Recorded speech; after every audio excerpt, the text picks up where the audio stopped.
Canadian Prime Minister Mark Carney will make an official visit to China this week, the very first by a Canadian Prime Minister in 8 years.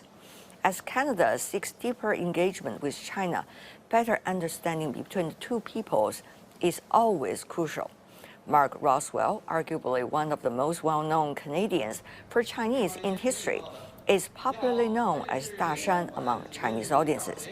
Born and raised in Canada, he is one of the most famous foreigners in China, where he has worked as a media personality and cultural ambassador for decades. As a good learner and performer of Xiangsheng, a revered form of China traditional comedy dialogue, Dashan appeared several times on China's Spring Festival Gala. He also performed the Dashan Live, mixing Chinese comedy with Western stand-up. In recent years, he falls in love with ancient Chinese poetry and research about one of the most influential cultural figures of China about 1,000 years ago. And here's my latest conversation with Mark. Dashan, good to see you. Mark, how are you? Nice to see you again. Nice to see I'm you. doing well, thank you. Yeah. Tell us more about, what is it like for you? I mean, after all, this Prime Minister's visit by Canada to China will be the very first time after a long time. For you, what does that mean? Well, everyone's pleased to see things improving, and the macro environment makes it easier for all of us to do our work. Of course, I work mainly in cultural field, in performing and everything, so I'm not so directly involved with politics and diplomacy, but the overall environment is important for all of us working between Canada and China, I believe. So it's a positive sign. You can feel it in the air, you can feel the energy building, and we're all looking forward to a successful visit. If you got a chance to meet him, I haven't yet. No. and This what would is you his say first to trip him to China. if? As before his life in politics, I believe Mark Carney had a lot of interaction with China. He used to be our Bank of Canada governor, and then he was the Bank of England governor, and he's a well-established businessman. I'm sure he's done a lot of work with China, but this is his first time to China in his role as Prime Minister. Yeah, indeed. So, but you, instead of politics, you are busy with culture, researching and running after a man almost celebrating his 1,000 years, Su Shi. That's our goal. We're working up to his 1,000th year anniversary, which will be in 2037. Wow. Okay. So we've got 11 more years to go, but there's a lot of ground to cover. It's really fascinating. This is the poet Su Shi, also known as Su Dongpo. And if people don't know his poetry, they certainly know some of the dishes that he invented or named after him. Dongpo Rou, one of the most famous Chinese dishes all around the world, I think. He is such a well-known and, shall I say, a complete, comprehensive cultural figure. I mean, look at his works. You know better than I do. You've been researching about him for years. Poetry, lyrics, prose, paintings, calligraphy, and the list goes on. Plus, he's a political leader. He was the middle-level political leader. He was on exile. Yes, and of course, even engineering projects like the West Lake in Hangzhou, the famous causeway named after him, Su Di. He did a lot of work as a government official as well. I guess in Western terms, you'd call him a Renaissance man, although it was not the Renaissance period in China. But in that sense, he was an established scholar and a poet and an official, and led really a fascinating life.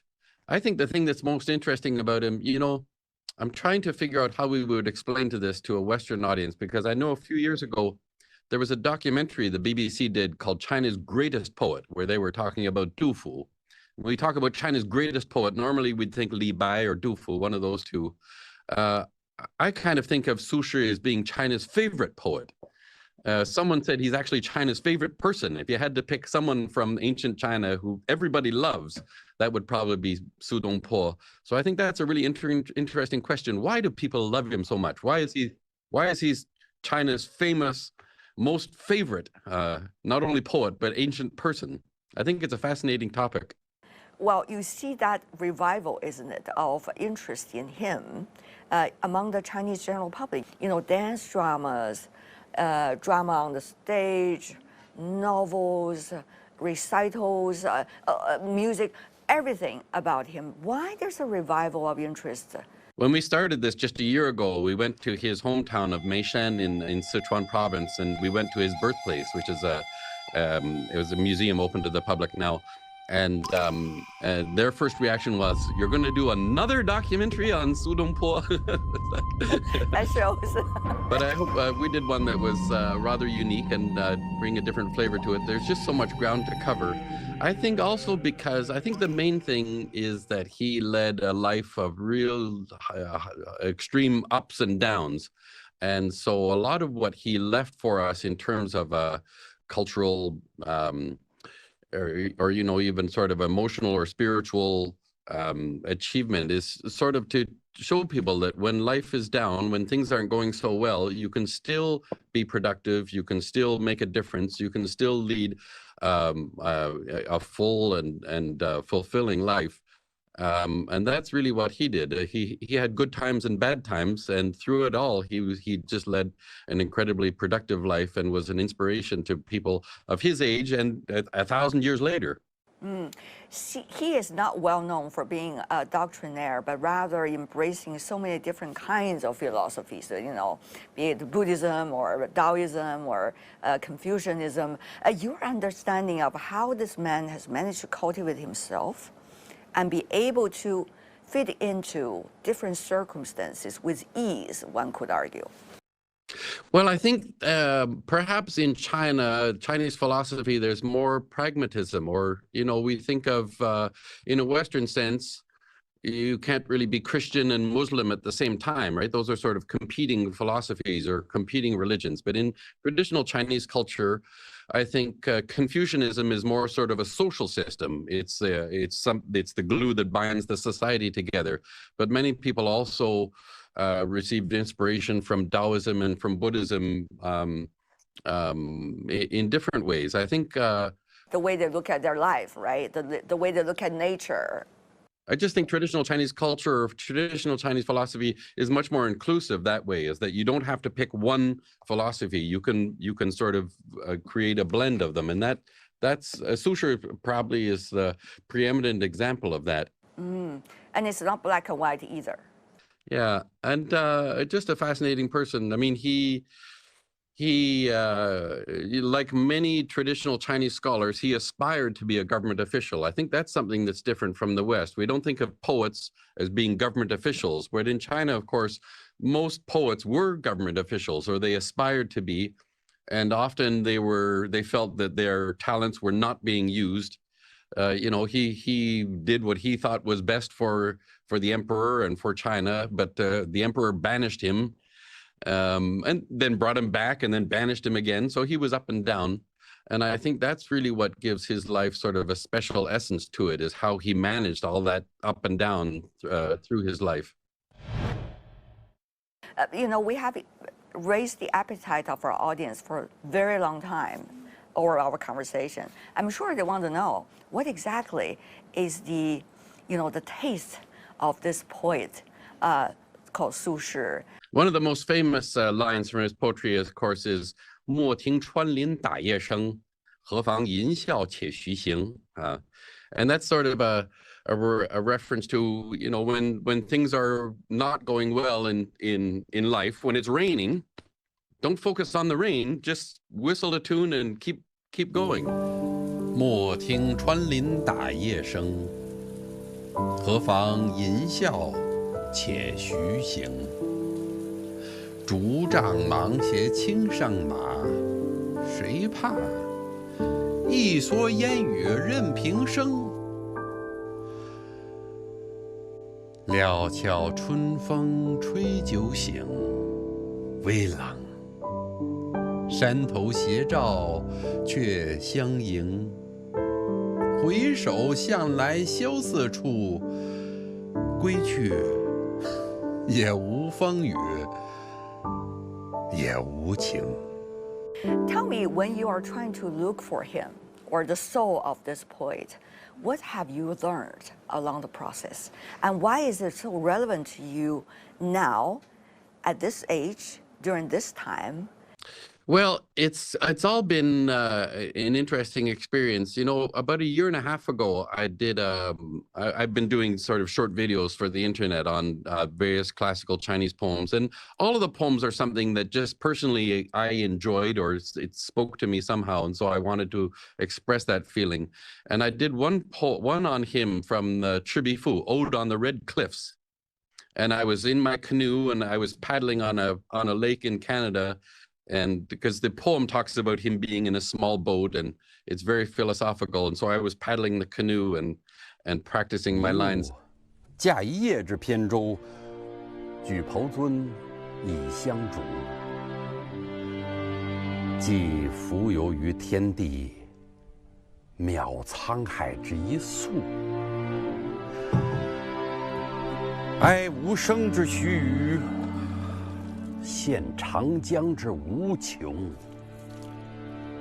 And that video went viral in China, so that's what actually brought me the opportunity to do a documentary, and I just really enjoyed this year learning more about it, rather than learning about, you know, the vast sea of Chinese poetry in general, to focus on one specific poet and really learn that well. I think sometimes it's really, you know, by picking on one angle and really digging deep, you actually gain a wider understanding than just specifically what you're researching. So I think that's been great, and I seriously am. We're going to do this on an ongoing basis, and the goal is to celebrate his 1000th anniversary in 2037. So I think you'll be hearing a lot more of this from Dashan over the coming years. It was at a time when China was actually in a transition. It was both the most celebrated time and the difficult time for the dynasty in which he was in. Well, the core of Chinese society and Chinese culture is extremely stable, of course.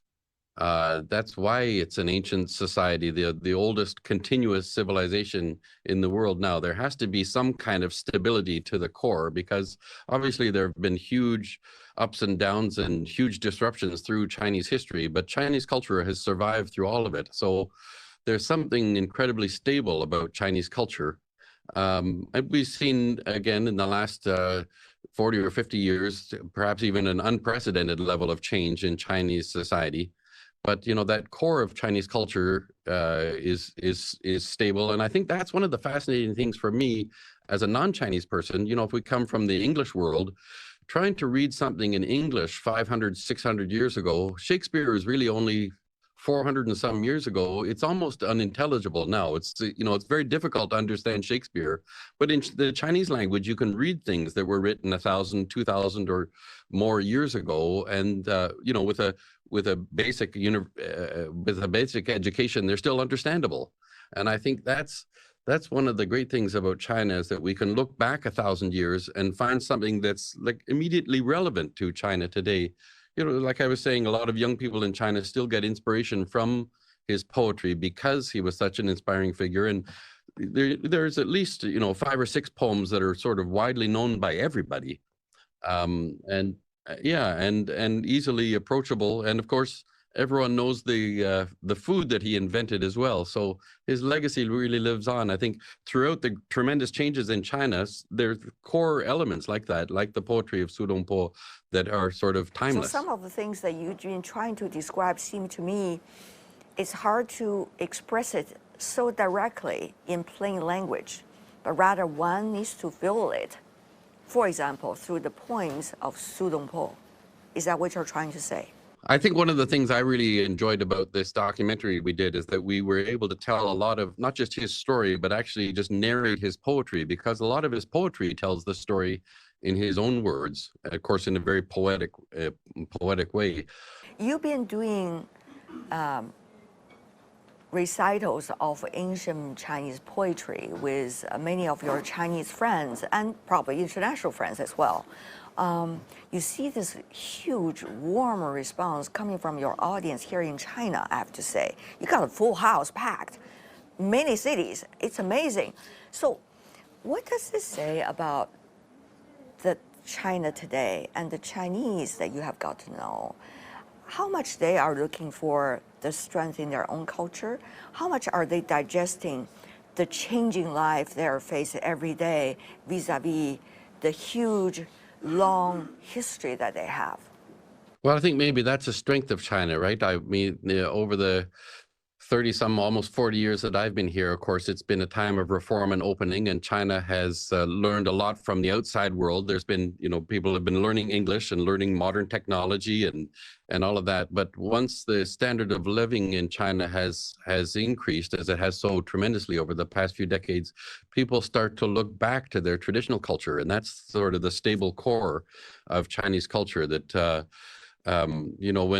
when in times of strife, maybe you don't have a lot of time to focus on traditional culture. But now that the standard of living is much higher in China, we see people moving back more towards traditional culture and really taking the best of that, and combining it with the best of modern culture. I think culture continues to evolve and everything, but there's such a tremendous wealth of traditional culture in China that you can spend a lifetime researching and delving into that. When we talk about culture, naturally I would think about another word, civilization. Recently, Mark, I'm sure you have noticed the debate about the so-called Eastern civilization, Western civilization, Chinese civilization, and the ups and downs. There seems to be apparent competition, according to some, among these civilizations. Your take on this? Well, there will always be competition between peoples and between countries, and a lot of that is healthy. That's how we develop as humanity, through that cooperation and competition as well. And the East is up and the West is down. I don't really buy into that as a simple philosophy, because I think after all, we're all in this together. And when I'm researching Su Po and traditional Chinese culture, this is also world heritage as well. It belongs to the world, and I think the world needs to know a little bit more about the best of Chinese culture. You came to China when you were in university. You studied Chinese language. You participated in Chinese Spring Festival Gala, which is the biggest viewing events in China, and become a household name in this country. Everybody knows you in the street, and you become a name for any foreigners who are in China, in a way. 在那1953年美帝的和谈阴谋被揭穿，这也不好。And later, you began your cultural business, trying to put on performances for both sides, Canada, US, China. And later, you're also involved in some of the cultural productions. For example, the Xiangsheng Redemption, the drama you put on the stage in Chinese. Amazing, isn't it? I was there. I was really taken by it. And also now a series of recital events about Chinese ancient poem and the research about Su Shi. Overall, these decades, how do you read the evolution of China sees the world, if I could put it as such a big topic, and how the outside world sees China as well? Well, there's always a lot more work to do on that front. I think I think the explosion of information and the internet and the information age that we live in now, information doesn't necessarily equal understanding. And so we need to work more on understanding and on filtering the information. I think that's really a challenge for modern people, is how do we deal with all of the information that we get? And to be frank, a lot of the information that we get on the internet or through modern media is misleading. And how do we filter that out and build understanding rather than simply knowledge? I think that's a core issue. But I just always feel there's so much to do. I have to keep healthy so I can keep doing this for many more decades to come, because I'm just having so much fun and enjoying what I'm doing.